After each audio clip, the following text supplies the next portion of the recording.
ఈ దినమున ప్రభు నీతో సెలవిస్తున్న మాట. దేవునికి స్తోత్రం. హల్లెలూయా. Praise the Lord. నేస్తమా, అందరూ బాగున్నారు కదా?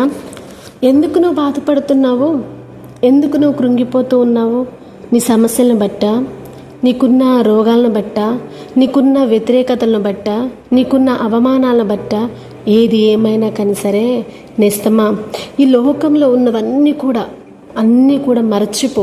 ఎన్ని సమస్యలు వచ్చినా, ఎన్ని కష్టాలు వచ్చినా, ఎన్ని నష్టాలు వచ్చినా, ఎన్ని నిందలు వచ్చినా మనుషులు పై రూపాన్ని చూస్తారు, కానీ ప్రభువైన యేసుక్రీస్తు వారు నీ హృదయాన్ని చూస్తారు. కాబట్టి ఎందుకు ఈ మాట చెప్తున్నానంటే, నేస్తమా, నీవు దేవునికి ప్రత్యేకమైన దానివి, ప్రత్యేకమైన వాడవు.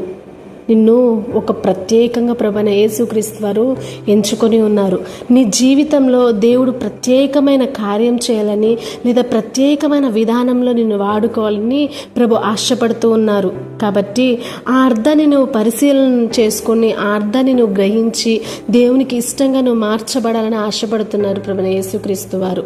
నీకెన్ని శ్రమలు వచ్చినా, నీకెన్ని కష్టాలు వచ్చినా, నీకెన్ని శోధనలు, అవమానాలు, ఒంటరితనం, ఏడుస్తున్న రాత్రులు, ఎవ్వరికీ ఎదురవ్వని విచిత్రమైన పరిస్థితులు నీకు ఎదురవుతున్నప్పుడు అవన్నిటిని కూడా నువ్వు మరచిపోయి, వాటన్నిటిని బట్టి నువ్వు ఎప్పుడు కూడా కృంగిపోకుండా దేవుని చేత నడిపించబడినట్లయితే ఒక ప్రత్యేకమైన జీవితంలోనికి నువ్వు అడుగు పెడతావు. నీకు ఒక ప్రత్యేకమైన జీవితాన్ని నీకు ప్రసాదించాలని ప్రభు ఆశపడుతూ ఉన్నారు. నువ్వు ప్రత్యేకమైన దారిలో నువ్వు ప్రవేశించాలని ప్రభు సిద్ధంగా నీ కొరకు ఎదురు చూస్తూ ఉన్నారు. కాబట్టి నిస్తమా, వన్నిటిని కూడా ఎదుర్కో, వన్నిటిని కూడా మరచిపో. నీవు కేవలము మనుషులకు ఇష్టమైన వాళ్ళవు కాదు, కానీ ప్రభువైన యేసుక్రీస్తు వారికి ప్రత్యేకమైన వ్యక్తివి. దేవునికి స్తోత్రం. హల్లెలూయా. కాబట్టి దేవునికి ఇష్టంగా మనం జీవిద్దాం, అనేకులకు దేవుని యొక్క సువార్తను తెలియజేద్దాం. Praise the lord. ప్రార్థన చేసుకుందాం. ప్రార్థన.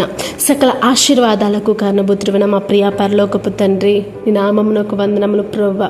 అయ్యా, మేము ప్రత్యేకమైన వారము, ప్రత్యేకించబడిన వాడమని ప్రభువా నువ్వు మాతో తెలియజేసిన విషయాలను బట్టి నీకు స్తోత్రాలు. అయ్యా, ఈ వాక్యం విన్న ప్రతి ఒక్కరిని మీరు దీవించండి, ప్రతి ఒక్కరిని మీరు ఆశీర్వదించండి. చిన్నపిల్లల మొదలుకొని వృద్ధుల వరకు యేసు నామంలో ప్రతి ఒక్కరికి స్వస్థత శీఘ్రంగా అనుగ్రహించబడునుగాక, స్వస్థత శీఘ్రంగా ప్రవేశించబడునుగాక. యేసయ్యా, నీకు ఇష్టంగా బ్రతుకుదురుగాక ప్రభువా. సహాయం చేసి దీవించి ఆశీర్వదించండి. ప్రతి ఒక్క పని పాటలో మీరు తోడుగా ఉండండి, దీవించి ఆశీర్వదించమని ఇచ్చిన ప్రార్థన సతి పరిశుద్ధ నామంలో అడిగి వేడుకొని ప్రార్థిస్తున్నాము తండ్రి. Praise the lord.